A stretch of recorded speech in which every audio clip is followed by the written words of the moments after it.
All right, everyone. Hello, hello. Let me just get my channel on my phone so I can see what everybody's saying. Um, let's see. My channel, live stream, turn down the music.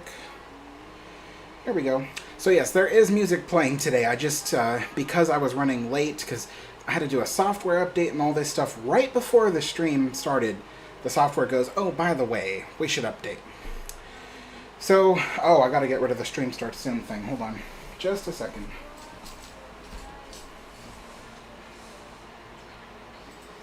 Go.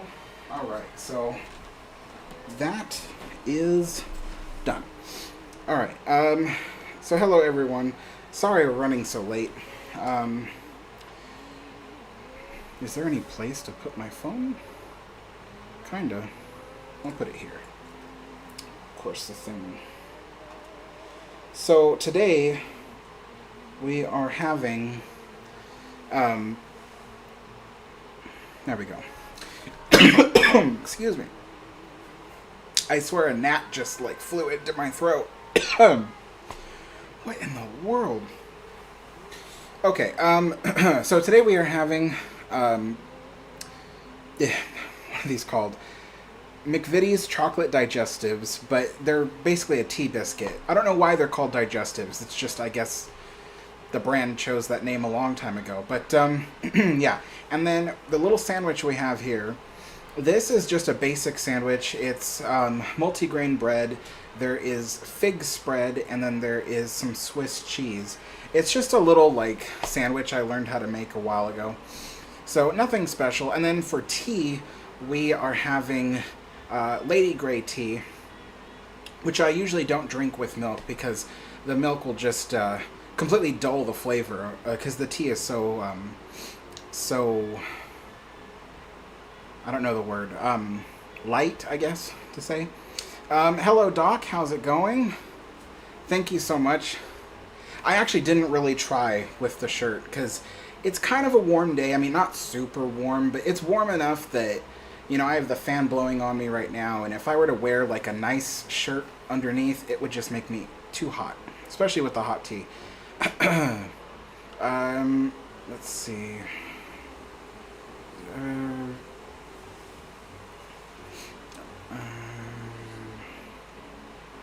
Hey Moonzer. Yes, I did know that. Dark Edits. Hello, Dark Edits. CR7 fan says, my birthday is in 2 days. Oh, nice. The Space Shuttle channel says, is this a hangout? Yes. So that's what these live streams are for, these tea time streams. It's just hanging out with the people who watch my channel. Nothing in particular, but we'll talk about anything related to the channel. Alright.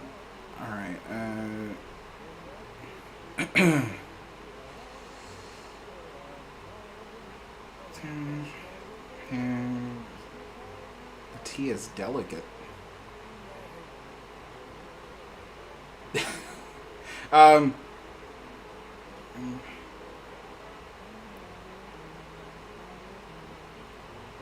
see. I'm so sorry, Carter Asher, to hear about your dad.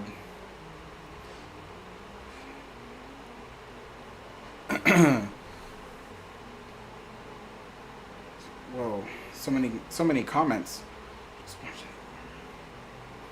Hey Tyler. Oh yes, I saw that video on my recommended list. I haven't really had time to watch it.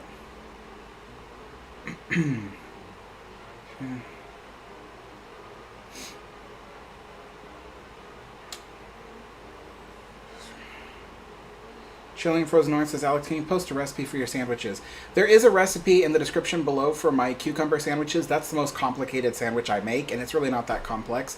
This is just fig spread and Swiss cheese. There's really no recipe.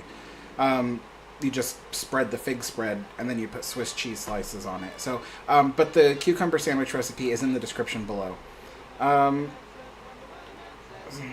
Shibert says, are all the films in the corner the Queen Mary? No, but they are all Cunard liners. So there are several different ships in the video, so you will see footage of Queen Mary, Queen Elizabeth, Mauritania. You will see Aquitania. You will see Carmania.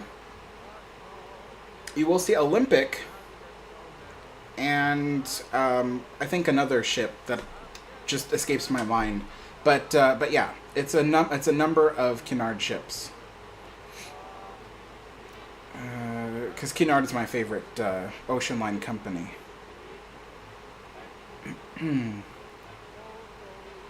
J Ship says, "Do you think Queen Mary could survive Britannic mine?" I mean, I really don't know the details of how the Britannic sank, or, you know, I know she hit a mine, but I don't really know any details of it, so I really couldn't say.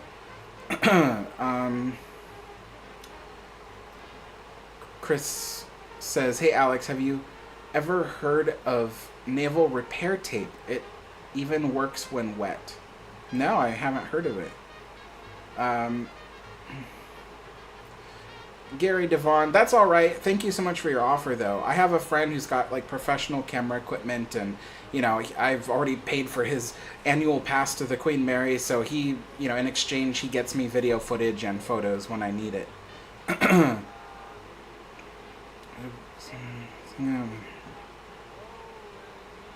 Oh yes, Dangerous Bright. Yeah, I was just saying that that I saw it in my list.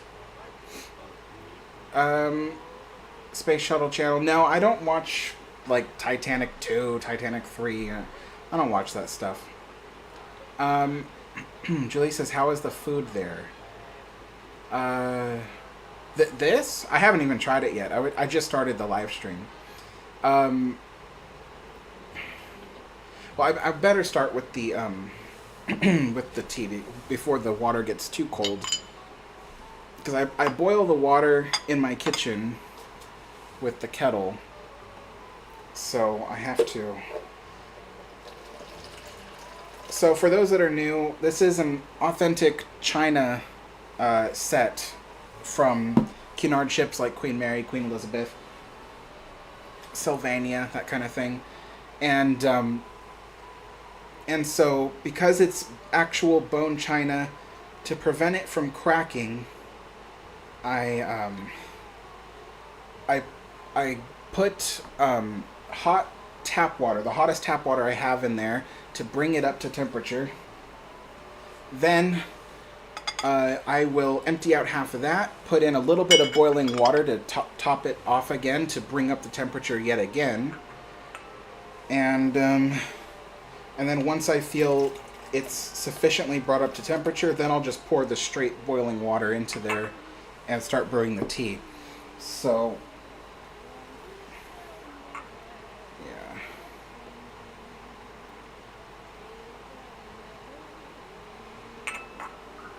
There we go. And this, for my American friends, is a kettle. It's an electric kettle, and it's used, obviously, to boil water. So, believe it or not, for those of you that are not from the United States, in the United States, we really don't use electric kettles for anything. We don't need them.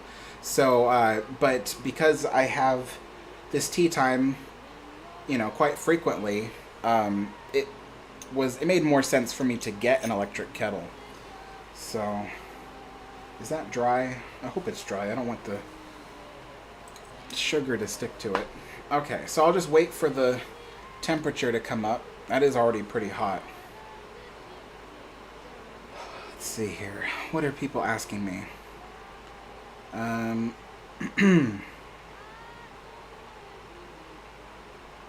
Oh, I didn't know Oceanliner Designs had a live stream today. Okay. I saw there was a video about Empress of Ireland sinking, but I didn't know it was a live stream.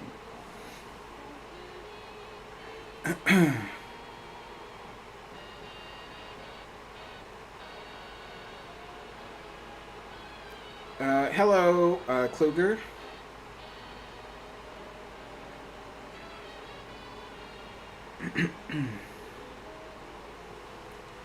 Tyler says, "Where did you put your painting of the three men in quicksand?" It is still put away in a box, so I don't yet have a place for it. I'm actually still not unpacked yet in my new apartment, so I know it's been well over a month now, but yeah, I just haven't had. There's still like the office isn't even fully unpacked yet. Like the train layout is still in there, completely wrapped in plastic. I just haven't had the time to really fully decorate the entire apartment. So,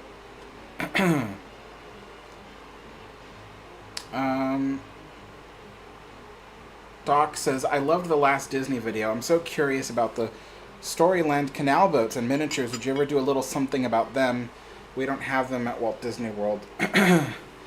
I'll be honest, Doc. The Storybookland canal boats isn't really an exciting topic. It's not something that I want to make, and it's not something that a lot of people would really watch. Only the people who are genuinely curious about that.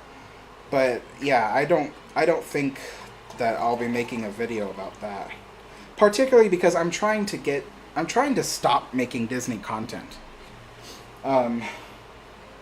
You know, ever since I moved up here 3 years ago, I just really haven't been a Disney fan anymore. I really don't enjoy it. I don't enjoy making the content.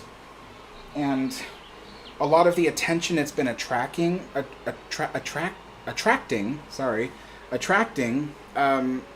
has been very negative attention. 419. I'll put it in at 420, just so that way I can keep track of the minutes properly.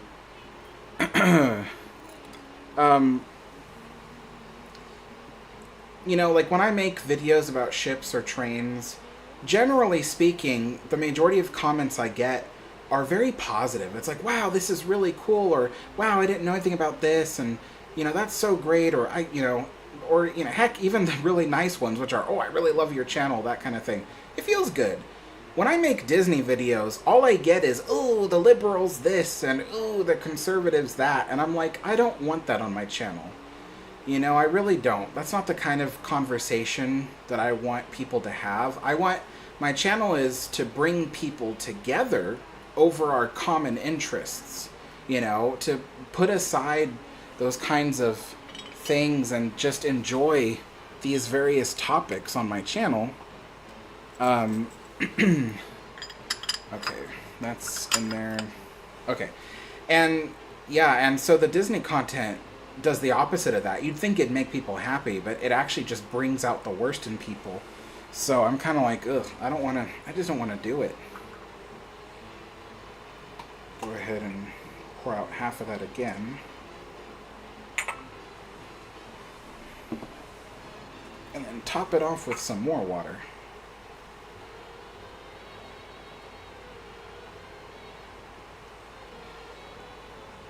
There we go. All right. Let's try to catch up. Space Shuttle Channel says, Alex, do you know why they didn't put 4 funnels on the Queen Mary, only 3 funnels on the Queen Mary? Because I don't know why. So funnels are only necessary to do certain tasks, which is ventilation. Ventilating the, more specifically, removing, like, gases and smoke and things like that from the ship. And so I think a lot of people who ask me that question about, you know, why don't they have this many funnels or why don't they have that many funnels on various ships, because people have asked me on various ships, what about this ship, what about that ship, why don't they have more funnels, why don't they have less funnels? They only put as many funnels on a ship as what is needed. And it has nothing to do, like, I know somebody asked me a couple days ago, they said, you know, is it correct to say that 1 funnel equals 1 propeller? So if you have 3 funnels, you have 3 propellers. There's no correlation between funnels, propellers, I mean, the number of funnels, the number of propellers, versus the number of funnels, the number of boilers, or the number of funnels, the number of boiler rooms. There's no correlation whatsoever. It's just, you know, funnels need to ventilate and remove the gases of the boiler rooms or various other places. You know, Titanic, people say, oh, Titanic had a dummy funnel. The 4th funnel was not real. It was real. It ventilated the smoke from the kitchens and the smoke from the smoking room. So so it was useful, and it was a real funnel that actually removed, uh, exhaust. So, yeah, funnels are only put on ships depending on where they need it and stuff like that. So Queen Mary, they were able to organize the boiler rooms in such a way that she only needed 3 funnels instead of 4. But she needed more than 2 funnels. So it's that kind of thing. The best way to tell you is look at a cross section of ships. Like, there's often, if you Google it, you'll see that there are ships that have cross section diagrams, and you can see every level of the ship, and especially where the boiler rooms are and where the funnels are installed. And you can actually see why ships have certain funnels or a certain number of funnels. You can see why Titanic had 4. You can see why Mauritania had 4. You can see why Carpathia had 1. You can see why Queen Mary had 3 and why Queen Elizabeth had 2. So it makes sense when you look at a cross-section of a ship, because then you can see where the smoke is coming from and why they needed the funnels where they were and why they needed only a certain number. So, but yeah, I just wanted to make sure, because somebody did ask me, like, oh, is there a correlation between the number of funnels versus the number of propellers? And I'm like, no, there's no correlation. So, yeah.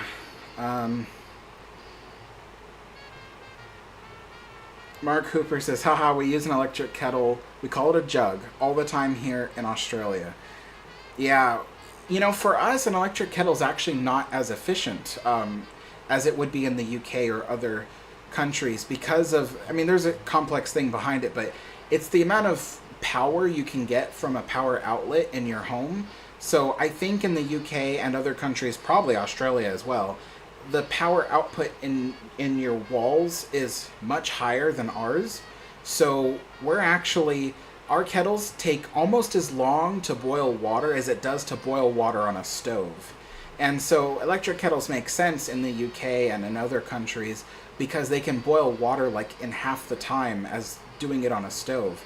So in the US, for us, it's almost the same amount of time, and therefore it's almost not worth spending another $30 just to get a kettle. So, but I got a kettle because I was realizing, like, I was boiling water all the time in pots for the tea time stream, and I'm like, you know what, it would just work better if I just, bought a kettle. That is a really hot lid, and I grabbed it without thinking. Okay, let's give this a stir.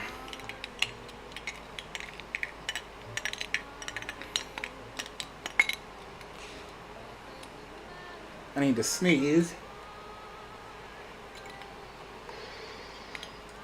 Okay. So, all right. Empty out the teacup.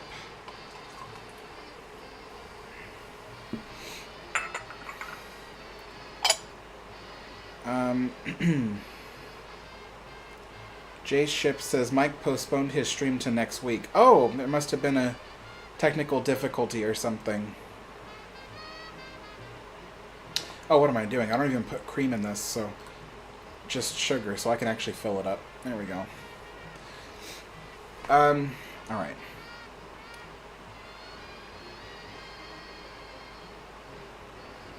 Swifty says Mike did it in full animation too. Oh, you know what? It's so cool that he can do that. That he can actually animate his videos by just, because he's got that skill, that talent. It would take me like a decade to catch up in that kind of... I wish I could do it, I wish, like, I could... If there was something that I wanted to show people in one of my videos, but the only way it could be done was by animating it myself, I wish I could do it, but I don't have those skills. I don't have the software. It would take me forever to learn it, For me, it's not worth it for me to try. So what I do instead is I try to find the closest thing that matches the subject matter.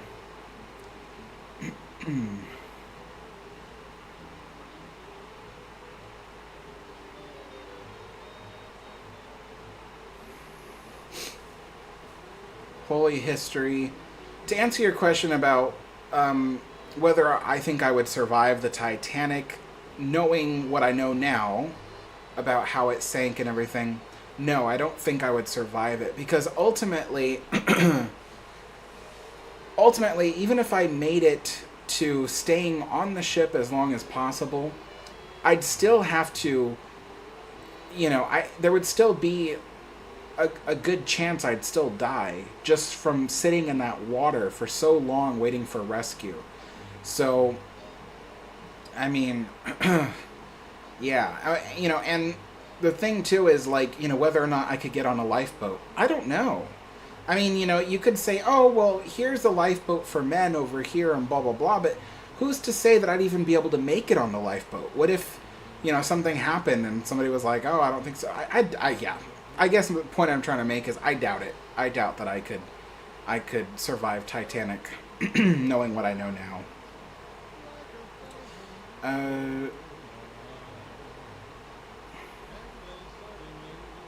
That's all right, Tyler. I'm just glad that you're feeling a lot better and that, you're getting help. Years of Sea says, if a model company ever releases a 1/350th scale Queen Mary and it's expensive, would you still get it? It depends on how expensive. If it was like, oh, ow, I got a cramp in my leg. If it was like, anything above $500 or $600, no, I wouldn't get it. Not because I don't think it's worth it. It's just that that's a lot of money for me. $500 or $600 for me is a lot of money. And I don't feel right spending that amount of money on a model. But if it was anything less than that, like there's a Trumpeter Titanic model that can sell for $400, $450. And I was very close one time to actually buying it, except I had to remind myself I'm not that big a fan of Titanic. So me spending $450 on a Titanic model didn't seem right. But yeah, if there was a Queen Mary model that was selling for like $500 or $600, I probably would buy it just so that way I could put it next to this one, which is also 1/350th scale. And I could have, two of the most famous ships in the world, Queen Mary and Titanic, next to each other, so people can compare and contrast. So, Chris says, I would take about 5 rolls of... Oh, you're still talking about the repair tape. Wow.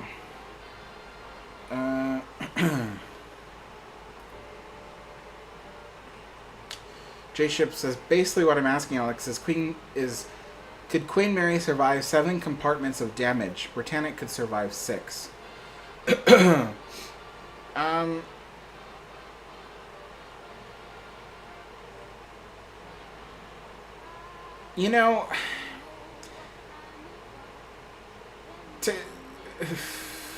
There's something wrong with that statement. It doesn't make sense to me that Britannic could survive 6 compartments being flooded with water, or damage to 6 compartments. That doesn't sound right to me, because I had so many people correct me on, like, Olympic and Titanics and stuff like that, and I don't know, it just doesn't sound right. But with Queen Mary, I'll be honest, I really don't know how many compartments Queen Mary could be flooded with before she would sink. I can only estimate, but I don't know. I have yet to find any literature that explicitly states Queen Mary can survive this many compartments flooded. I just haven't found any. So I really don't know. I would think that Queen Mary could survive more damage than a ship built in the 1910s. I would think she could. Because, first of all, she's 20 some odd years further along into the future, and she was built stronger than most ships at her time. In fact, there was a surveyor who was, he was an engineer, but he was surveying the Queen Mary in 1992. And he was so surprised when he looked at the construction of the ship, because he was asked to look at the structure of the Queen Mary and just determine like if there's anything that needs to be done to fix or repair or whatever. But he was looking at the structure of the Queen Mary, and he says, you know, this is probably one of the strongest ships ever built. And so, you know, that really surprised him. You know, they don't make them like they used to, so to speak. And so, yeah, I don't see Queen Mary being more likely to sink than Britannic. But, I mean, I don't know enough about Britannic, and I don't know the exact amount of compartments Queen Mary could take before flooding. Alright, let's try some of this tea here.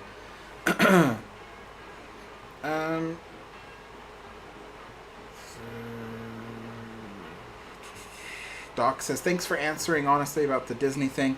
I'm so fascinated by miniatures in general, so the canal boats piqued my interest. I hate how trolls ruin things I love. Trolls really do ruin things, and you know, I have tried the whole ignore them thing, but the thing is you can, you know, it's like a flood. You know, you can ignore some rainwater getting into your apartment or whatever, and you go, you know what, we'll deal with that when the rain stops coming. But then when there's an actual flood and it's filling your apartment, you can't ignore that. You know, and that's how it is with the trolls. You know, I can ignore a certain amount of trolls. You know, in fact, someone today called me fat. They actually said much worse than fat. They said very bad words. But someone called me fat today. And I'm like, you know what? I don't even care about this person. Like, they don't know me. I don't know them. And I'm like, bloop, just block from the channel. You know, it didn't matter to me. But, you know, there are certain times where there are so many disgruntled or trollish people that you just can't ignore it. And you're like, you know what? I'm just going to stay away from that. And that's the Disney content right there. And I even told people one time that one of the things I hate about making Disney content is the Disney people. Some people thought I meant Disney fans. No, not necessarily. It's just anybody who has a bone to pick about Disney content are the people that usually create trouble on my channel. So, but yeah, it's, you know, I do what I can to ignore, but there's only a certain amount. You know, there is a threshold.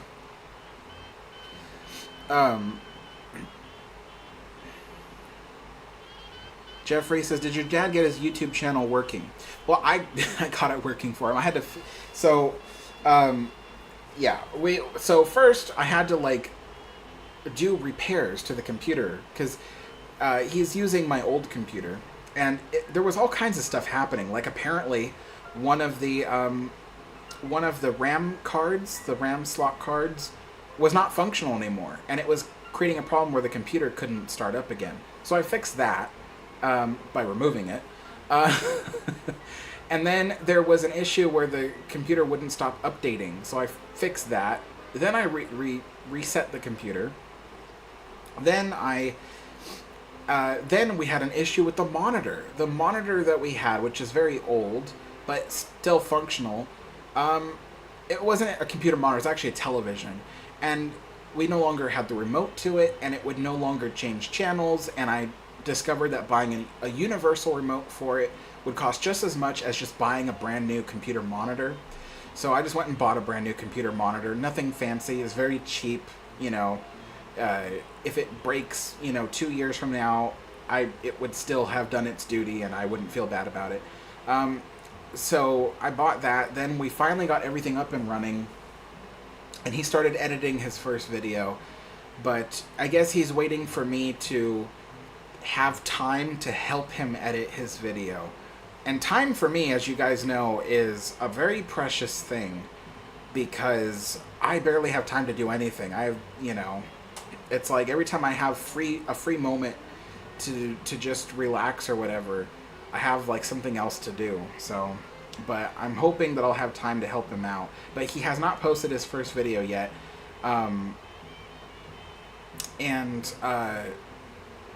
I think the link to his channel is in the description below. I'm pretty sure it's down there.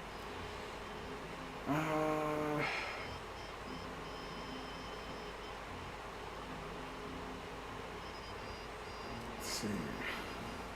Steve says, good explanation on the funnels, Alex. Thank you. Keith bets, yeah, that sounds about right. Yeah, we have only 110 volts in the wall.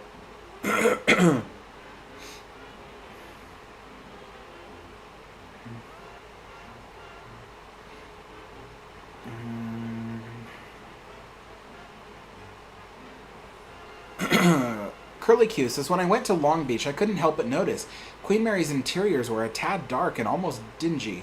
I was wondering if she was like this in service or if she was caused by poor maintenance.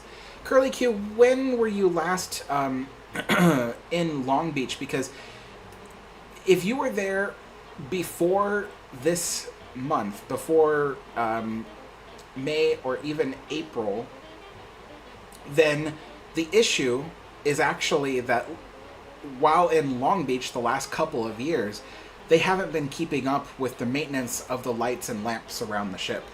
So only half of the amount of light the ship actually had was functional. And they recently fixed all of that. So when the ship reopened in April, and then reopened even more earlier this May, people could see that almost all the light fixtures in the currently opened areas were functional again and much brighter. The Queen Mary, when she was in service, was a very brightly lit ship. Not blindingly light, just bright. And she had kind of an amber-hued golden color to the light because it was all incandescent in various forms of bulbs. But today she is starting to look brighter again because they have been repairing and restoring the various lamps. And then in certain light fixtures where, let's say it held 4 bulbs, there for the last decade or so, there's only been 2 in that fixture because they're trying to save on money. Well, they've put all 4 bulbs in, so now it's twice as bright as it was. So it's things like that. So it's much brighter now if you've been to the Queen Mary in the last 2 months. But if you're talking about like something that you saw maybe at least 3 years ago, then that would be the explanation, is that they just weren't keeping up with the maintenance.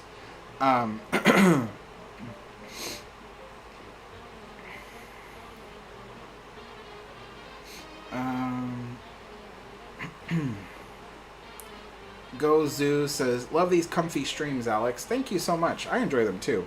I'm gonna have one of my sandwiches. This is my...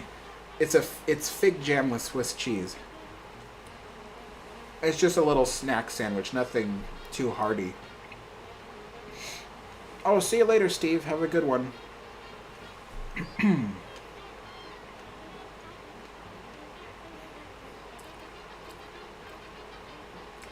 Carter says, can Queen Elizabeth from 2010 sink like Titanic?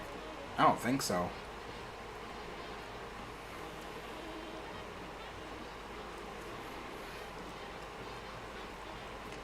Ship Geek is Willem. Awesome.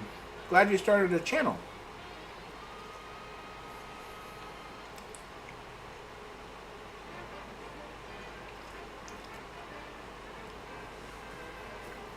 Train an ocean liner fan is Daniel Ramirez. See, everybody's changing their names. It's so hard to keep up. I can't remember everybody's names.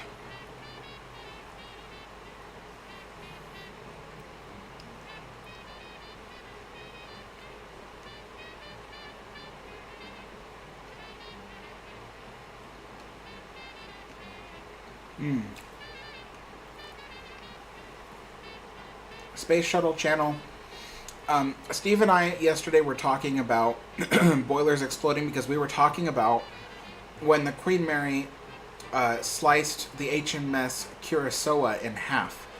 The ship had boilers, and the boilers were being flooded because the ship was sinking, and the boilers exploded. I don't like to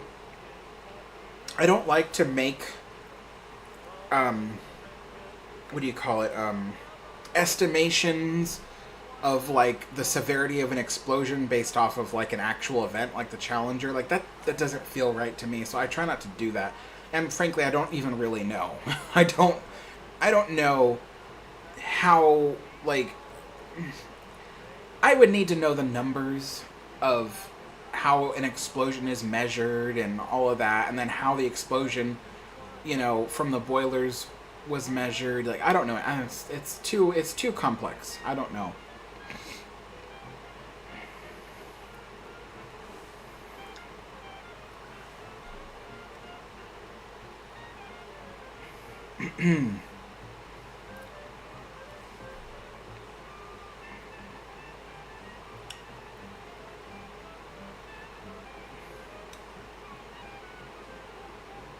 Everybody's all backing me up because I was mentioning that someone had called me fat. It was much worse. They didn't even call me fat. They said something much worse. But I was just like, wow, geez. I actually took a screenshot of their comment because it was so ridiculous. It was so ridiculous. And I sent it to my friend. I'm like, look at this. Like, this is what people are today. Like, I used to think, when people used to tell me, oh, the world is getting worse. People are getting worse. I would say, no, it's the same. It's just that we have social media, so now we hear more of it. But I'm actually starting to see that it is getting worse. People just are not being very nice to each other. Yeah, so it's kind of, the world is going through something right now. And what we need is more people who are open-minded and willing to at least just be respectful to each other, whether or not you agree or disagree on various topics. That's what we need more of. But yeah, I have noticed there's a whole lot of demonization going on where people just want to shut down anybody who they don't like for any reason whatsoever by thinking of them as the worst person in the world. And it's funny, like, that's what children do. Children tend to do that about people that they don't like. They think of them as like the worst person in the world, and that's how they justify to themselves not being friendly to the other person. You'd think that's something that people would grow out of, but it seems that especially people of my generation are doing that to a lot of other people, which is kind of sad. Like, that's my generation doing the majority of it. I was never taught that way. My family is incredibly diverse, both, race, religion, ethnicity, and, and politically, my entire family is all over the board, and we don't always agree with each other's opinions and stuff like that, but when we come together and we have family reunions and stuff, it's always great. We have so much fun with each other because we're able to, like, put aside those things and then just enjoy each other's company. And that's how I was raised. So, when I meet people of various opinions and stuff like that, it doesn't bother me, but apparently it bothers other people. So yeah, there's a serious thing going on in this world right now. Normally I would dip this in the tea, but there's no cream in the tea, and it just seems weird to dip it in the tea.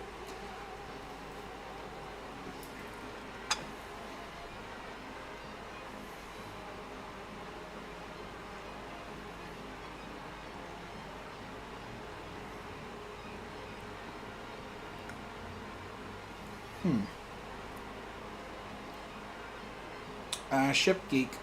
I have heard that word before. I don't remember how it's pronounced, but I have heard it before because when I used to be, when I used to have a cafe of my own, a business, we had people from all over the world come visit.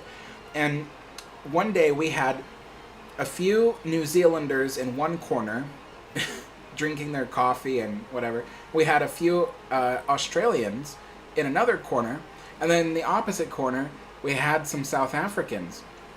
And the three of them were all talking, just like sharing a conversation, and they were talking about like the differences of what they call things, and they got on the subject of barbecues, and they were talking about like, oh, what they call it and all that stuff. It was so cool. I loved that when we had that place. It was so nice.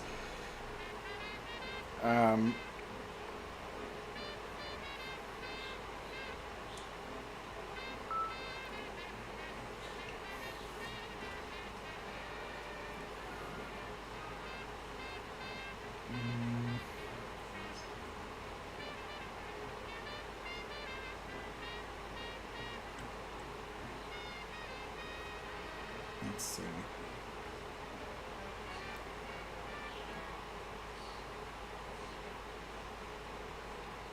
Ship Geek says, if it was still here today, would you visit the QE Hotel? Oh, like if the Queen Elizabeth was still around? Yeah, I would. I mean, depending on where it is, like if it's in Dubai or something like the QE2 is, then I probably wouldn't visit it. I would love to see the QE2, but the whole reason why I probably won't ever is because Dubai is so far away, and there isn't too much there I want to see. Although I will admit that they're starting to come up with some cool stuff that I might want to see. Like SeaWorld there opened up an aquarium, and it's not like okay. Here's a little bit of my opinion for you guys. I don't visit any SeaWorld theme parks anymore. I did when I was younger, but that was before I was an adult. But I don't visit SeaWorld theme parks anymore because when I was a teenager, I visited SeaWorld, and I literally watched the... Never mind. I'm not going to say anything because that could lead to a lawsuit. So anyway, I don't visit SeaWorld theme parks anymore. But they did open an aquarium in Dubai, and it's just an aquarium. Sharks, fish, that kind of thing. No big mammals. Actually, no mammals at all. So there's no whales or anything like that. No dolphins. Just fish. And so I'm like, okay, that's cool. And it looks nice, and it looks very clean and well kept and well designed. I'm like, okay, that I would visit. That looks pretty cool. And so maybe if I ever do decide to visit the QE2 and go to Dubai, that'd probably be one of the other things I go and see is the aquarium. So that's pretty cool. But there needs to be a few more things that match what I want to do in Dubai if I were to go to all that way to see the QE2. So if the Queen Elizabeth, the original, was still around and it was within a reasonable distance, yeah, I would travel and go visit it.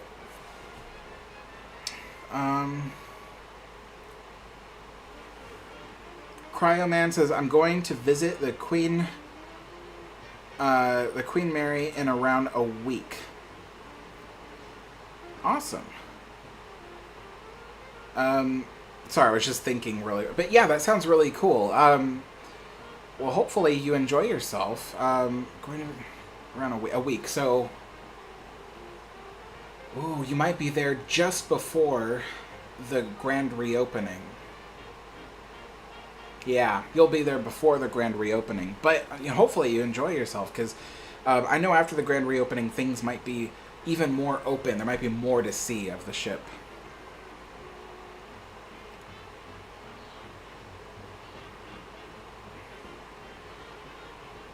Goosey Boozy says, which do you prefer? Nice pleasant voyage on the RMS Queen Mary or the convenience and speed of the Concorde? I would prefer a voyage on the RMS Queen Mary.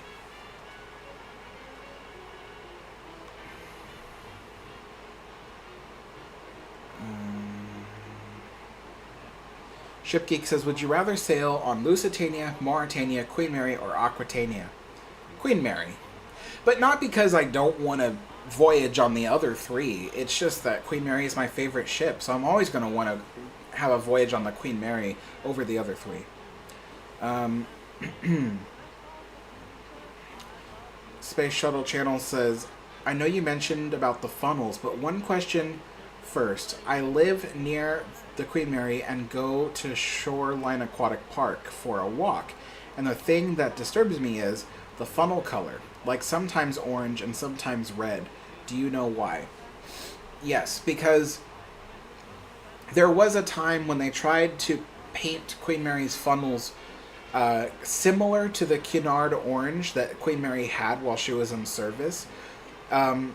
And then currently she's painted more of a dark red, similar to modern Cunard ships, and especially older Cunard ships like Aquitania had that same red at one point.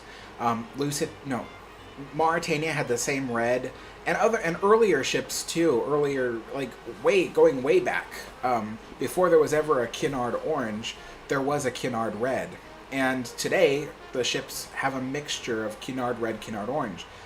But the reason why the Queen Mary goes through that change is because the original Cunard orange that she had while in service, even with a protective UV coating over it, that color fades too quickly in the sunlight. And you cannot underestimate how much sun California gets. When Disneyland, they build ride buildings and fake rock work and stuff like that for mountains, and when they paint it, it goes dull pretty quickly. Now, thankfully, Disney has found a proprietary blend of paint and preservative to keep the paint vibrant for much longer than most other companies could do. But nevertheless, their paint fades pretty quickly in the sunlight, because California just gets so much direct sunlight. And so the original Cunard orange on the Queen Mary would fade too quickly. It used to be repainted. First, it would be touched up after every voyage on the Queen Mary. And then every year, if not once, then twice a year, the funnels would get completely repainted head to toe. They can't do that in Long Beach. That's too expensive to try to repaint the funnels every year. So it's got to be something that will last like a decade. And Cunard orange does not last a decade. So this time around in 2019, the funnels were repainted more of a Cunard red.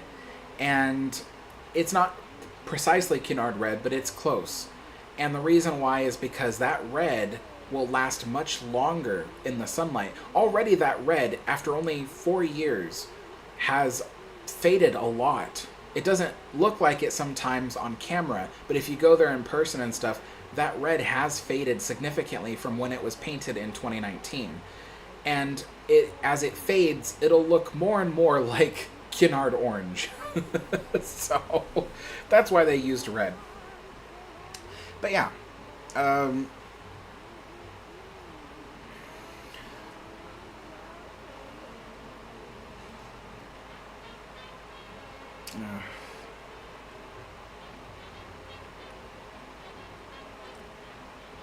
oh, thank you, Doc. That's really nice of you to say.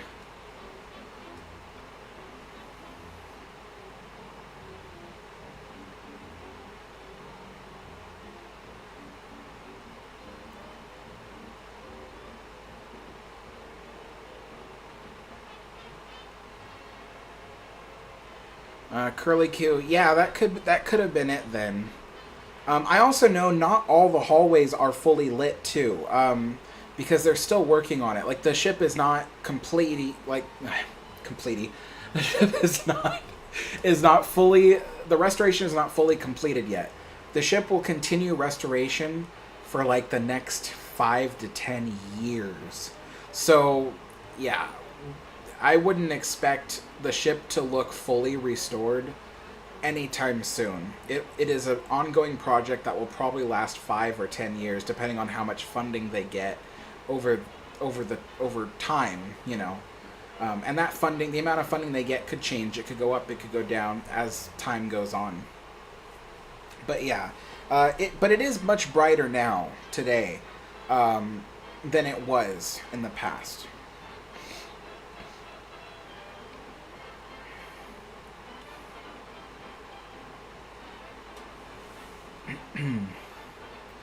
Conrail says, where's the layout? The layout is in the office, and it's still wrapped up in plastic. I haven't unpacked it yet.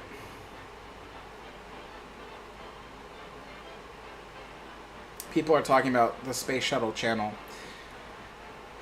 I'm not insulted by what the Space Shuttle channel said about me, because, I mean, let's face it, I am fat. I mean, he could have been a bit more, what's the word, tactful, I guess.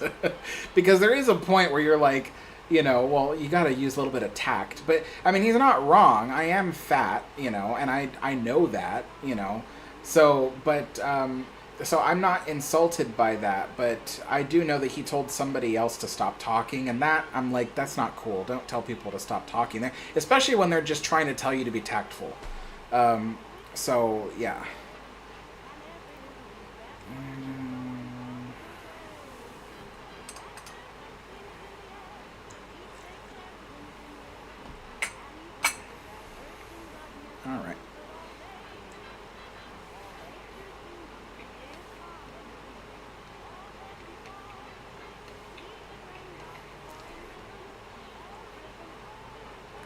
Doc says we have a lot of peer-reviewed research that demonstrates how harmful social media is to mental health, not just for teens, but adults too. We have to be selective with what we consume. Oh, totally. You know, there's times where, see, I'm not very into social media. Like, I'm not always on YouTube. Like, I'm on YouTube for the channel, but I don't consume a lot of social media. What I do consume is a lot of news. I read a lot of news articles, and I'll watch a lot of news stuff, but I always have to remember to tell myself, okay, let's step away from the electronics and do something else. And you know what I'll do, you guys? I will make sure that I only am like on social media for a very small period of time. And then what I do is I occupy my time in some other way. Maybe I'll work on a video or whatever, do research. The research part is always more fun because I get to read stuff and learn stuff about the videos I'm making. But if I'm not doing any of that and I'm just having free time and I'm just trying to get away from social media, I will pick up a novel and read that. Like, I'm such a nerd.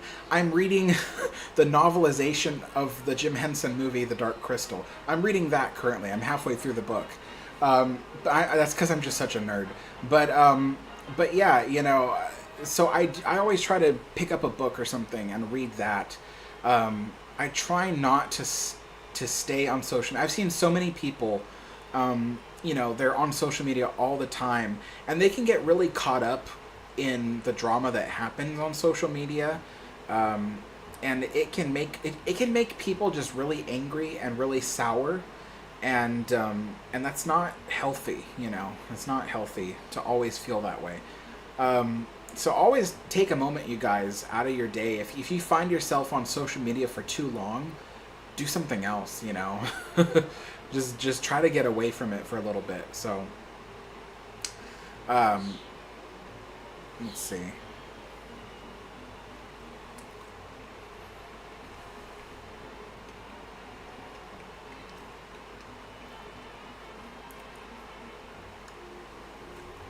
Ship Geek says, you owned a cafe? I never knew that. Yeah. I was part owner, so it was me and my friend, and he was part owner in the business. He did all the coffee and stuff like that, so he was in the coffee industry for decades. He knew it really well.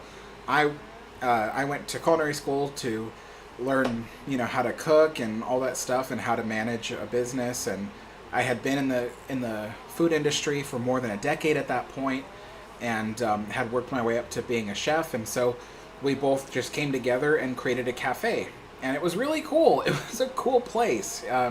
It was really what made it so special wasn't just like good coffee, good food. It was the fact that, like, my friend is such a social person. He's able to just create instant connections and friendships with everybody that comes in.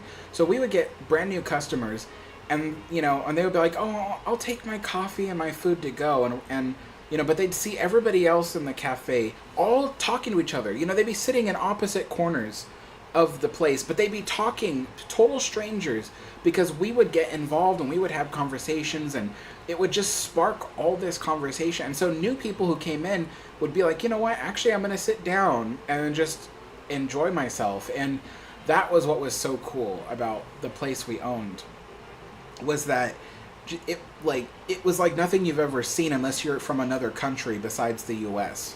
But like, this was a place where like people would all sit, have a cup of coffee, and just chat to a stranger about just various things. A lot of times it went to politics, but what was really neat was that, like, even with opposing views, people were willing to just talk it out and laugh it off. I know there was one guy who just really disagreed with this other person's political views, and thankfully it never got into argument, like a bad argument. Instead, he'd just laugh and say, "You don't know what you're talking about," and that was as far as it got. And I'm like, great, that's what it should be. You know, that's what conversation should be. And it was nice. It was so nice. We loved that place. So, yeah.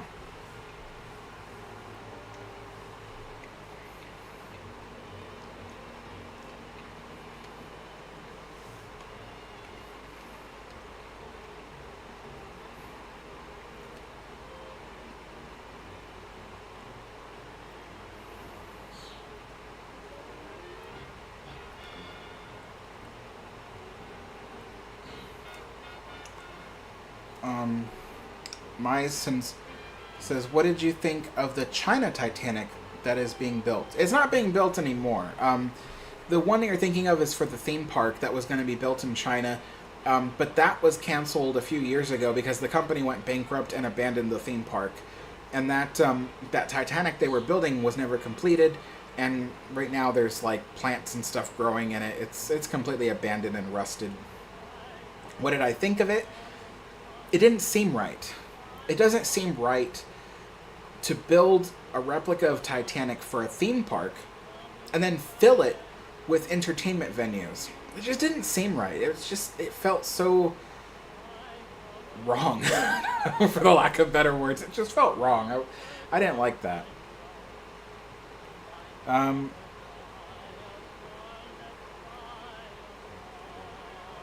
Ship Geek says, why does the Titanic in the background model have an eerie resemblance to Cunard orange?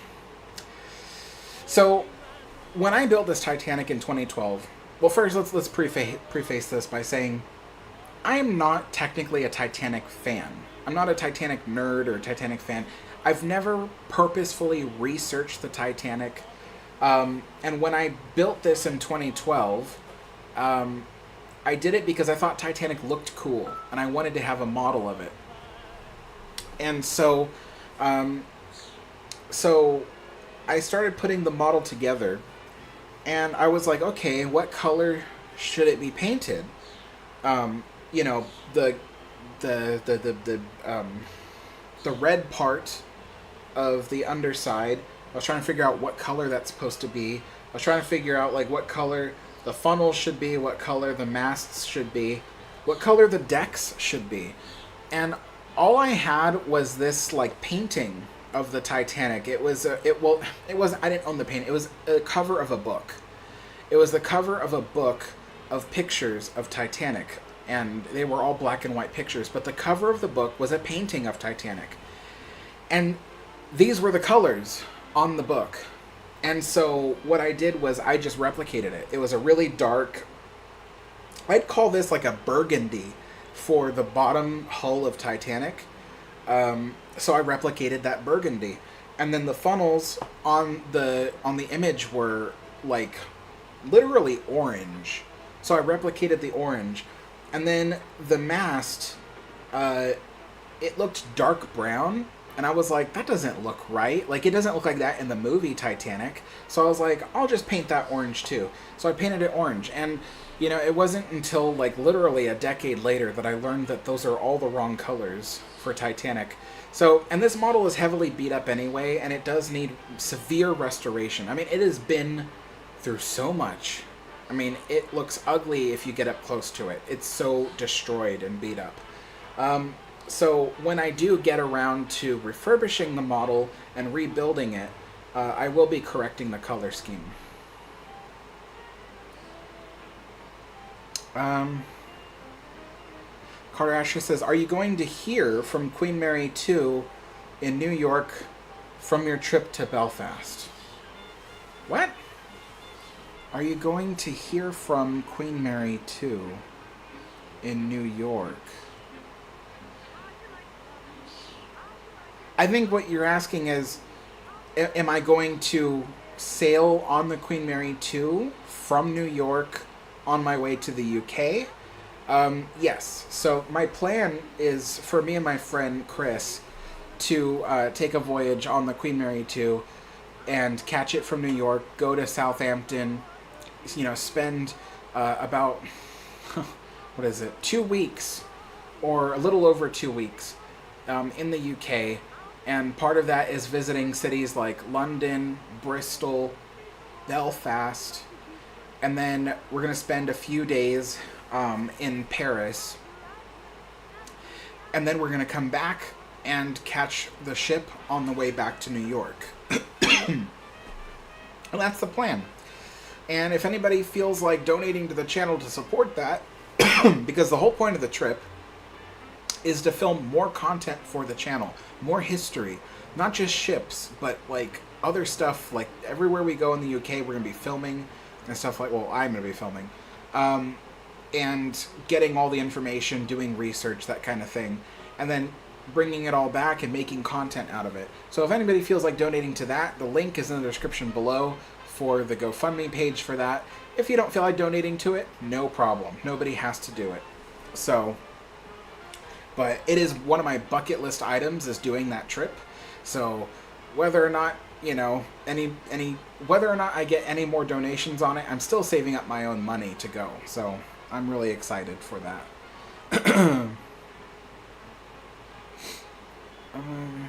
Shipgeek says, will the pool ever open again on Queen Mary? You know, that is one of the most popular questions to ask about the Queen Mary, is will the pool ever reopen? Ever? Yes. Soon? I don't know. So it's not currently on the list of things to be doing in the near future to restore the room. Right now they have much bigger fish to fry, if you will. There's a lot of safety restoration that must be done around the ship.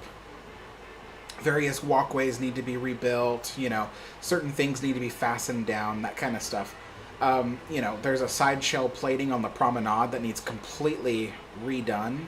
And so all that stuff is high priority. The pool is very mid-tier low on the priority because it is not a place that's currently open, so it's not currently a safety hazard to people on the ship. So it will eventually get restoration, but it's only a matter of when. So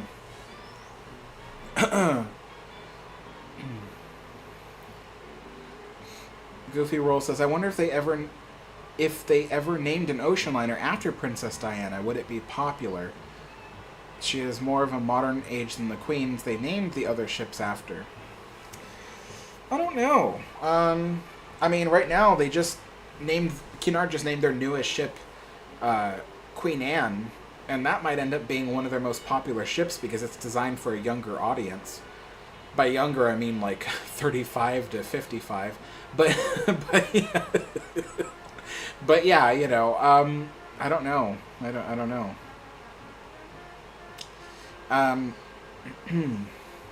Hey James, how's it going? Mark says, I would take a voyage on Queen Mary also. I've been on Concorde, showing my age now. It was very small inside, like a long commuter plane. Give me an ocean crossing, getting there is half the fun. Oh, I totally agree. Yeah.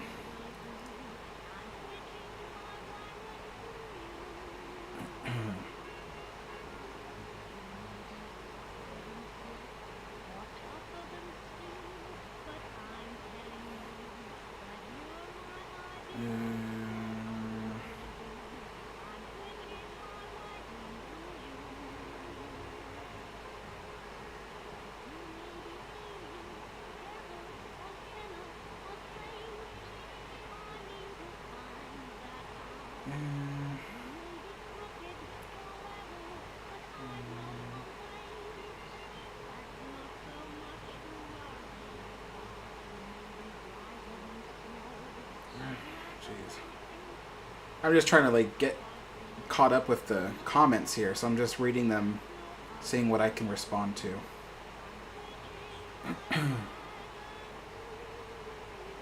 Stacy McFarland says, I love the Dark Crystal. Yeah, me too. I'm a huge Dark Crystal fan.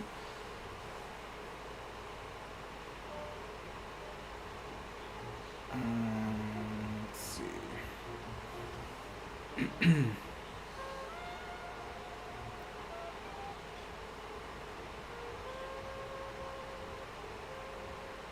Tyler Frederick. Yeah, I would highly recommend getting the Anne Rice books. They're so good. She was such a good writer. I mean, granted, sometimes she was trying to make a quota and, like, you know, fill her books with the amount of words needed to meet the quota, but the story overall that she told in every book was so good. I mean, one of my favorites was Memnoch the Devil. That was such a good book. Like, wow. But yeah, I would highly recommend any of her books. She was so good at it.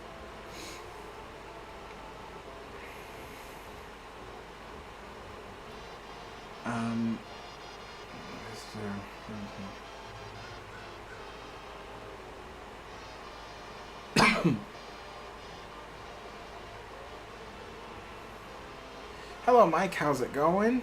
Good to see you.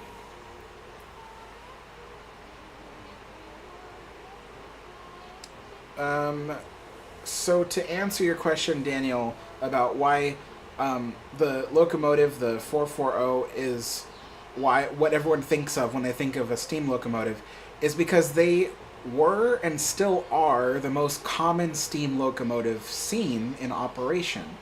Um, 440s were such a good general use locomotive. You saw them everywhere, even in the big giant form and even in the small tiny, form, for lack of better words. So they were just so popular. It's what you think of generally speaking when you think of a steam locomotive. Some people automatically think of the big boy or something like close to what they saw as a child. But generally speaking, when you tell just a random person off the street to think of a steam locomotive, they picture the 440 in their head usually. Um,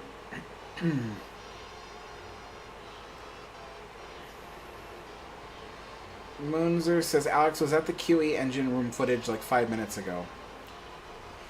Did I put QE engine? I think I did put QE engine room footage in there, but I don't remember. The video is like 25 minutes long, so I don't remember.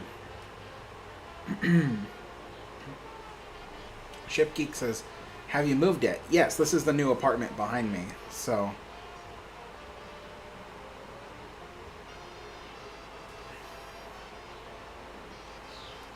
Carter Asher says, I meant, are you going to hear Queen Mary II's horn in New York?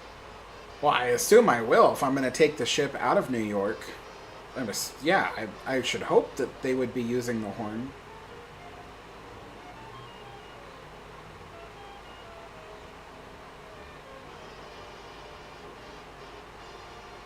Ship Geek says, do you have anything on your bucket list to visit QE2 at all? QE2 is not on my bucket list. It is something I want to do, but it's not something I will put on my bucket list unless there is more stuff for me to do in Dubai.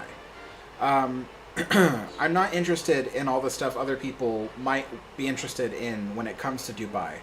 I'm interested in just very certain things. Like I said earlier, like they have a new aquarium there that I might want to visit. So, that is another plus, but I'm not going to go all the way to Dubai just to see the QE2. It's ultimately a floating hotel. So, it's not the main attraction. It will be my main focus. I do want to stay aboard, but you know what I'm saying? Like, you don't travel halfway around the world just to see a hotel, So I'm gonna want to see more. I'm gonna stay at the QE2, but there's gonna be other things that are in Dubai that I'm going to want to see. Problem is, I'm waiting for them to develop more things in Dubai that I might want to see besides just an aquarium. So that's why. um,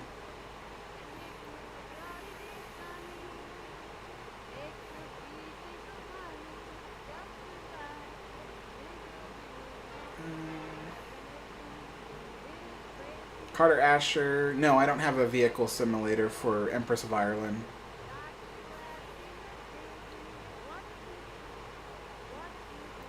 Yeah, it is pretty sad that Tina Turner passed away.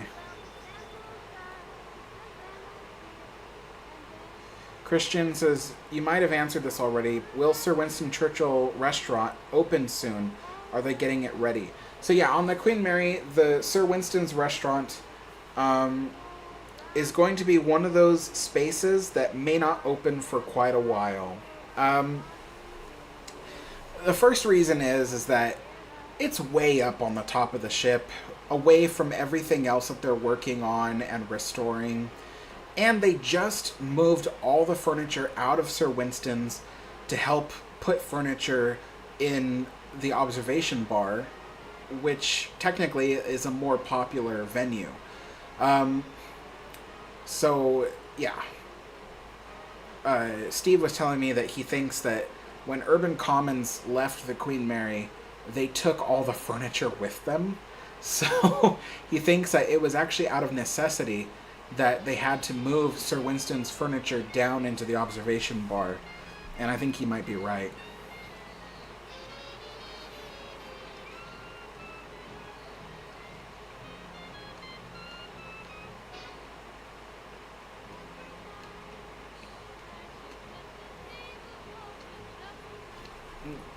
Carter says, are you going to read the names on the 9/11 memorial in New York? Yes. My friend Chris and I, we both want to visit the 9/11 memorial. 9/11 memorial is our bucket list thing.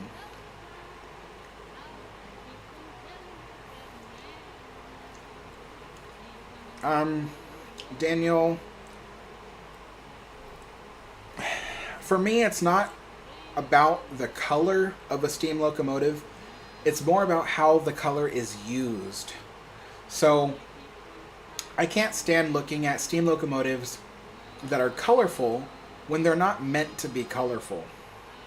So, you know, the Walt Disney World Railroad, for instance, has all these steam locomotives that were never meant to be painted with those colors. They were all black when they were originally built.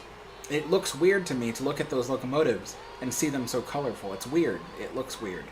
So I don't like that. But when it comes to Disneyland's locomotives, which most of them are from the Victorian era, you know, they make sense with the colors because they were kind of, you know, there were models of each of those locomotives that could have been painted that color. So yeah, but you know, and when I see things like the Leviathan, or there's another locomotive that the New York, those are great. That, you know, they're brightly colored. You know, there's the Jupiter, and then there's the other one. I can't think of it. And they look good in with all their colors. And then there's, you know, locomotives that are all black that look good all black, you know. Stuff like the Big Boy and stuff like that. Looks great. So to me, the color doesn't matter so much as of if it fits the locomotive correctly. That's what matters to me.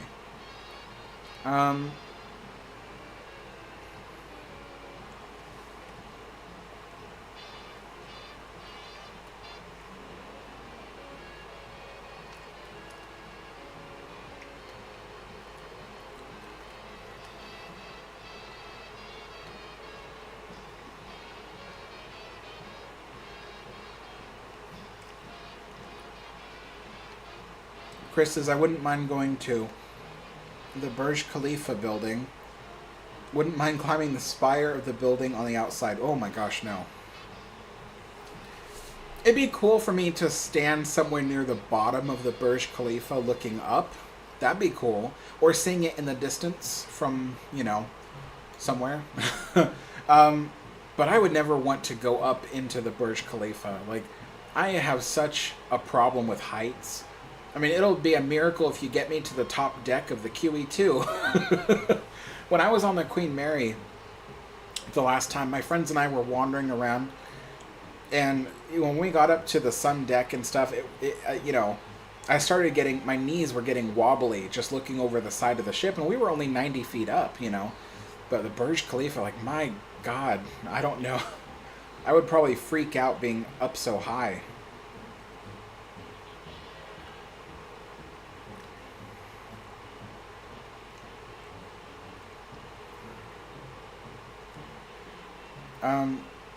Ship Geek, the Sir Winston restaurant. It's not Winston Churchill restaurant. It's just Sir Winston's.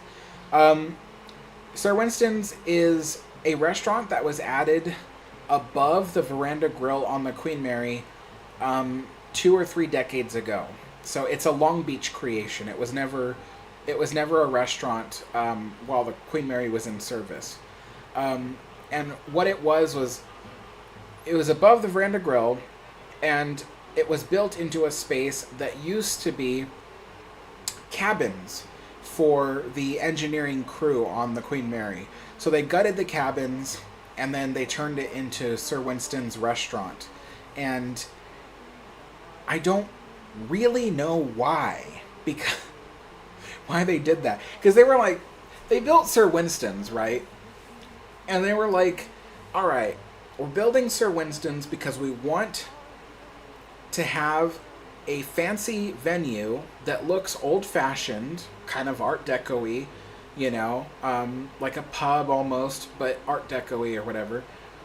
They want it to have good views of the ocean, and it's, you know, it's got to serve fine dining food. Well, all three of those check marks fit the veranda grill perfectly, and the veranda grill already had a functioning kitchen. So why build Sir Winston's? Why not just refurbish the veranda grill to its original look and then use it as your restaurant? Because it's the same footprint as Sir Winston's. Sir Winston's doesn't have any more of a seating capacity than Veranda Grill currently does. So I don't get it. I don't know why they did it that way. In fact, Veranda Grill has even more seating capacity than Sir Winston's has. So more seating capacity probably by like 2 tables, but nevertheless 2 tables is a big deal for a venue that small. So yeah, I don't know why they even bothered building Sir Winston's. The only way you can get up there is through a staircase. So if you're a person using a wheelchair, you can't get up there.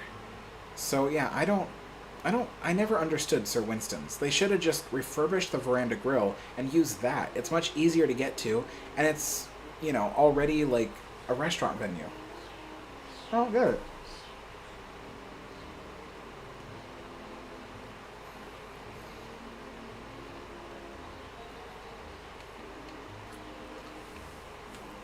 Ship Geek asks if Queen Mary is a massive ship. Yes, technically yes.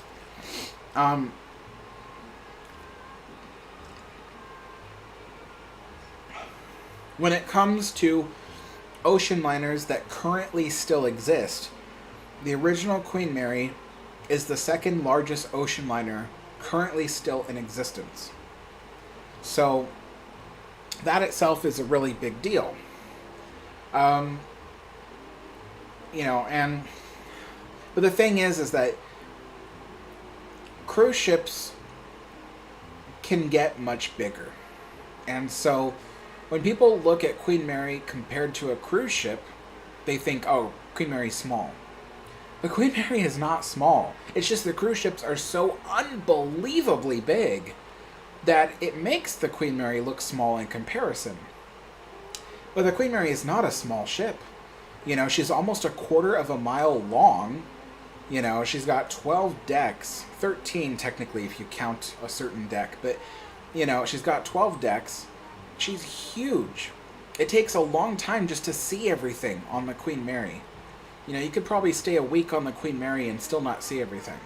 That's how big Queen Mary is. But, you know, Queen Mary gets overshadowed by cruise ships today because outwardly, cruise ships appear much larger than Queen Mary. But yeah, but Queen Mary is still an extremely massive ship, you know, by most standards. So,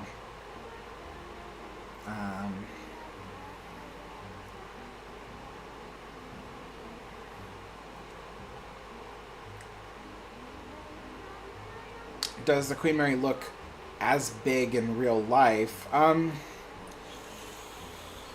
Yes, I mean, when you go and park your car in the parking lot, the Queen Mary's funnels just tower over everything around you. The ship is huge. When you see her from the parking lot, she is just massive. Now, there was one person who commented on my channel and they go, oh, when I saw the Queen Mary from the parking lot, she looked so tiny. And I'm like, I don't know why that person thought that, because when anybody goes and parks next to the Queen Mary, they expect to see a smaller ship because, you know, they know cruise ships are larger. So, but when they see the Queen Mary, they are surprised at just how big she is. She is massive, you know. Her decks go up as high as an 8-story building from above the waterline. You know, so she is a huge ship, you know, and she just towers over everything around her. But, you know, then again, if you're there and there just so happens to be a cruise ship parked behind her, she doesn't look so big in comparison. So it becomes less uh, shocking. Is that the word I'm looking for? Less shocking. I don't know if that's the word I'm looking for.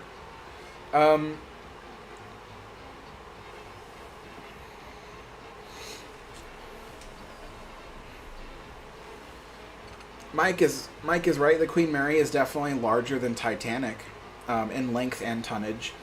Queen Mary is 127 feet longer than Titanic. She is how many feet wider? Let's see. Titanic was 92 feet in beam. Queen Mary is 118. 20. Or did I actually mention? Did I confuse that number with another number? I mean the final number. I can't do math in my head, you guys. 8 feet.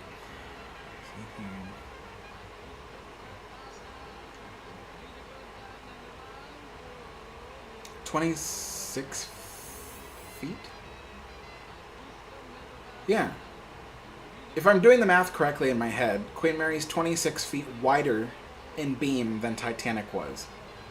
And of course, Titanic had 9 decks. Queen Mary has 12. So yeah, Queen Mary is significantly larger than Titanic was. And then tonnage, there's all that too, so.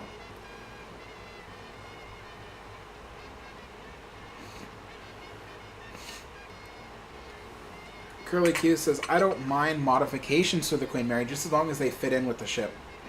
Well, currently what's being done to the Queen Mary is... if you're talking about Sir Winston's, okay, then that makes sense. But currently, what's happening to the Queen Mary is not modifications or changes. It's restoration. It's turning things back the way they should be. So the work that's being done on the Queen Mary currently is to make her look as she did in the 1930s, 40s, and 50s. So that's what they're currently doing on the Queen Mary. But I wasn't sure if you were saying what you said because of what we were talking about Sir Winston's and how it doesn't really fit with the ship or not. But there was one person that said a couple days ago that they were like, oh, I don't mind all the changes. And I'm like, it's not really changes. They're just returning it back to how it was. But,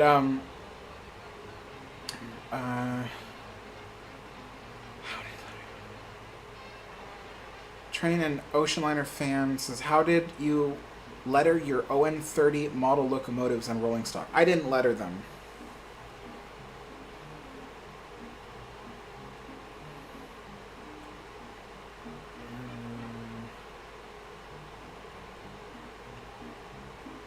Goofy Roll says, comparing cruise ships and ocean liners is comparing apples to oranges. They are so different that there is no comparison. That's true. They are very different. They both look like ships, and in the case of Queen Mary 2, Queen Mary 2 sometimes appears like a cruise ship. And to the untrained eye, people think she is just a cruise ship. But ocean liners and cruise ships are two very different things. And so, trying to compare the size of a cruise ship to an ocean liner, it's not right, Yeah, it's... Yeah. I'm trying to think of something that might... a good example of something that might be similar but opposites, but I can't think of anything right now.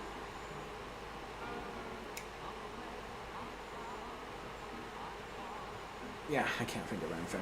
I guess it's like comparing, like a tank to, a municipal bus. It's like municipal buses, they can get so much larger looking than tanks can be, but a tank is just so different. It's just built for a completely different purpose, I don't have any good comparisons, I'm sorry.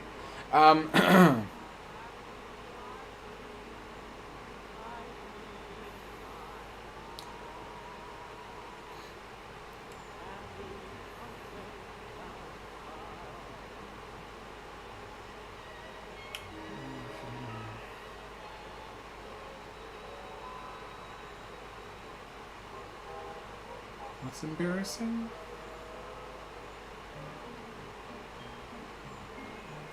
Yeah, If I have my information correctly, when it comes to ocean liners, the original RMS Queen Mary still has one of the largest open spaces on an ocean liner ever built. I can't say cruise ship, because cruise ship, they definitely have larger spaces, but on an ocean liner, I think the original Queen Mary still has the largest open space on any ship, and that would be the first class main restaurant on our deck on the Queen Mary. First class main restaurant is so large that you could fit the volume of all of Christopher Columbus's fleet, along with the volume of the first Cunard ship, the RMS Britannia. So if you were to put those four ships volume-wise into the first-class main restaurant on the Queen Mary, the restaurant would still be larger in volume. So it is a very massive room. Normandy had the longest dining room on any ocean liner, but it was not larger by volume. By volume, Queen Mary's was. So yeah, it's pretty neat.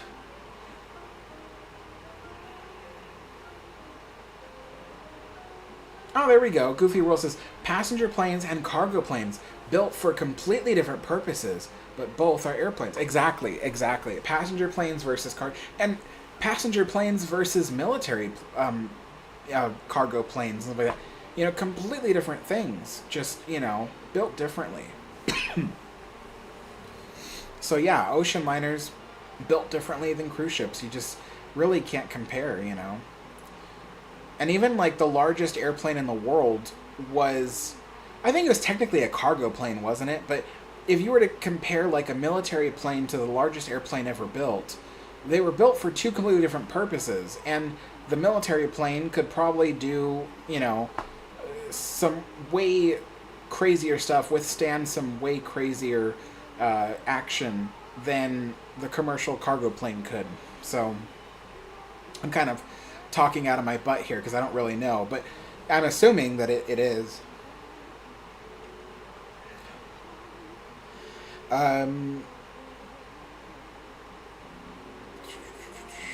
Doc,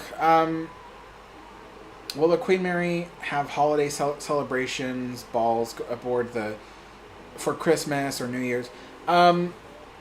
So she did before the pandemic, so I'm assuming that, she will, because I know that this Halloween they're doing the Shacktoberfest, the event that's put on by Shaquille O'Neal, and then they will probably do some kind of minor, holiday celebration. But I don't know that they're going to have any galas or any balls aboard the Queen Mary. That's just to be determined. But what I do know that's really cool is current management on the Queen Mary, they're very, very dedicated to just trying to change things, make it the way it should be. I smell fire.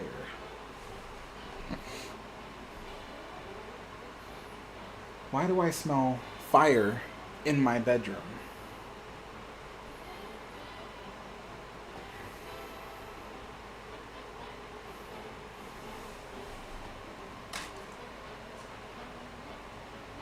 Please let that be somebody's barbecue.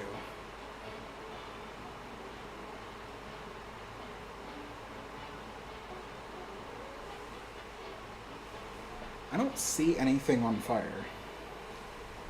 Am I on fire? Okay, well, I don't want to overly freak out if it's nothing too crazy, but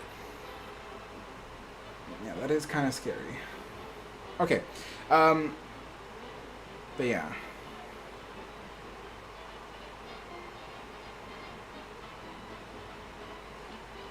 Carter Asher, why do you always talk about the Twin Towers? I don't. It's every live stream you bring the conversation to that. I don't understand it.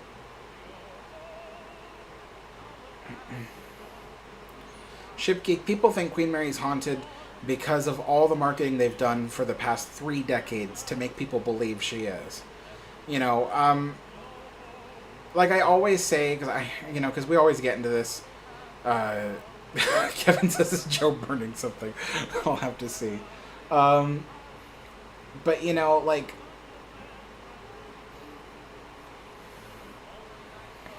it is starting to smell a lot more like smoke in here. You know what, you guys? I'm gonna pause real quick just to make sure the apartment's not on fire. So I will be right back. Okay, everybody?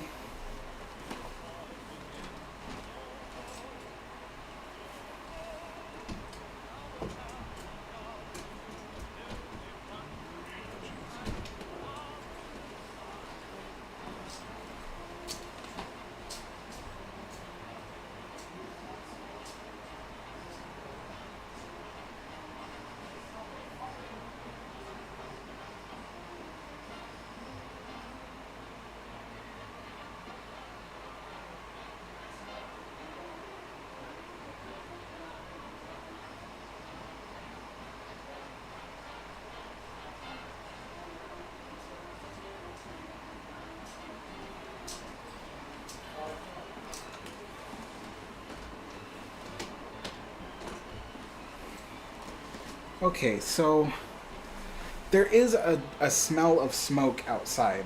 I'm thinking it might be somebody's barbecue. It smells like charcoal, so I'm gonna assume it's barbecue. Okay, so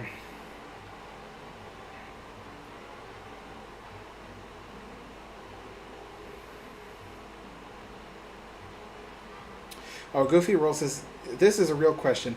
Can you get a letter postmarked from the Queen Mary? Is there an active post office aboard? No,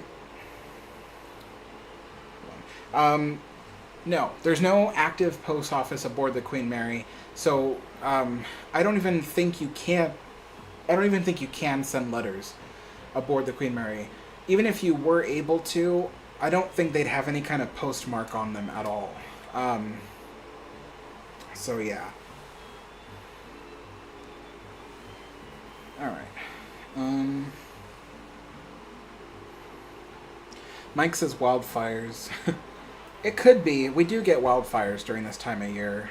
Not supposed to because it's spring, but it does smell a little bit like coal, so I think it is somebody's barbecue.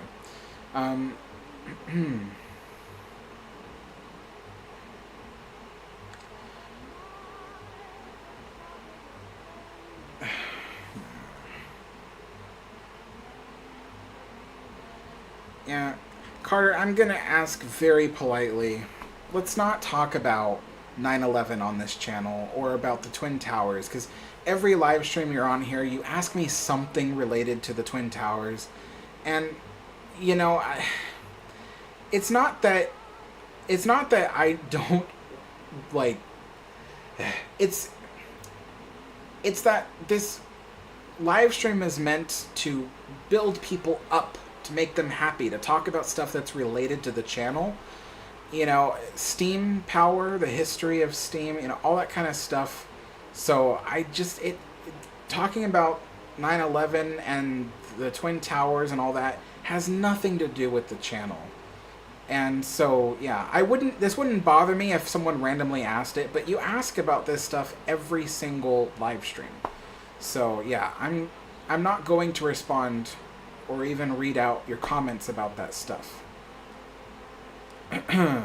Shipgeek says, maybe get a fire extinguisher just in case.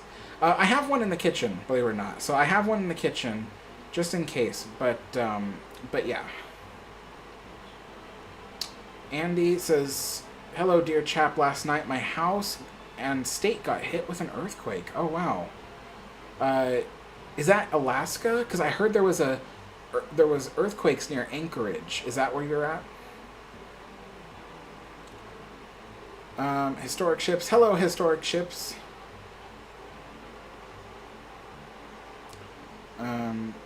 Andy Gaming says, yeah, it was very scary though. Oh, I imagine, yeah. You know, one of the things, I used to live in Southern California, and we had small earthquakes all the time, like, small enough that, they didn't do too much damage, but you would definitely feel them, you know, and it would, everything in your apartment would kind of shake. And, you know, you get used to them in Southern California because they happen so frequently. I mean, they would happen every, you know, every 2 months as you'd feel something, you know. But living up here in Oregon, where I live, we do get tiny earthquakes, but you don't feel them at all. In fact, there hasn't been an earthquake that was physically felt in a very, very, very long time. So it is weird for me to have gone 3 years living here without feeling an earthquake. That is really weird to me. So, yeah.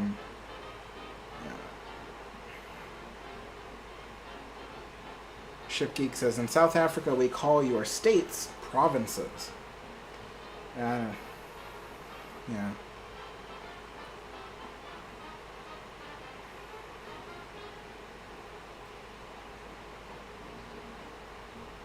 Kevin says, I know Japan is bad for earthquakes. Yeah. They have some crazy earthquakes in Japan.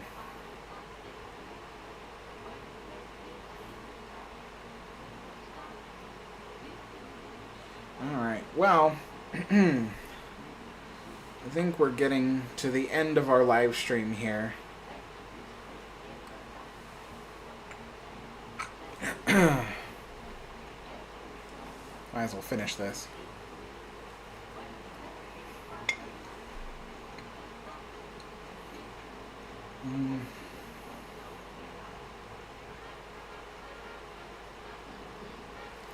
So last week, people had asked me,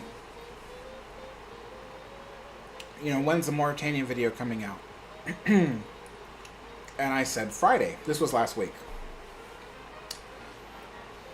But I also told people that I was reluctant to say when, because every time I say when, I can't get the video done in time. It's like a curse. And lo and behold, I was right. I told people last Sunday that I would have the Mauritania video out on Friday, and then I couldn't get it done in time. So, yeah, I'm not going to put deadlines on videos anymore, because every time I do, I can't get it done in time.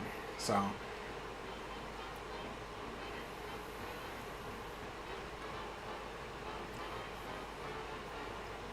Historic Ship says, hey Alex, where did you get your footage of the Queen Mary in the corner? There is approximately like 15 different videos that make up what you see in the corner. So, I mean, you'd have to be a lot more specific, but yeah. But basically, like, to answer your question, most basically, all from YouTube. Everything from YouTube.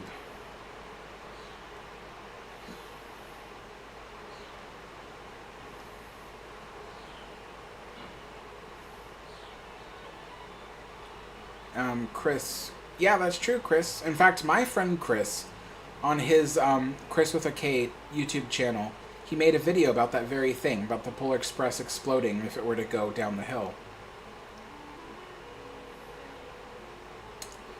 Oh, you're welcome, Mark. Carter Asher, I don't think I can do an anniversary of Empress of Ireland. That's only 2 days away. Less than 2 days, actually. And yeah, there's no way I could do any kind of video or anything in that amount of time. Too fast. You're welcome, Ship Geek.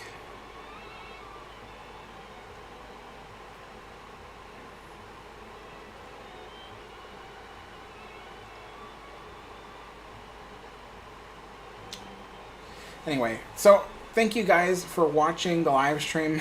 I hope it was relaxing and stuff, at least. I know it was a little bit boring today because I know we didn't have much to talk about, but you know, at least it's a way for us to just kind of hang out and just chit chat. But yeah, so I don't know if there will be another live stream on Wednesday. I usually do them Wednesdays and Sundays, but I might be very, very busy on Wednesday, so we will have to just wait and see.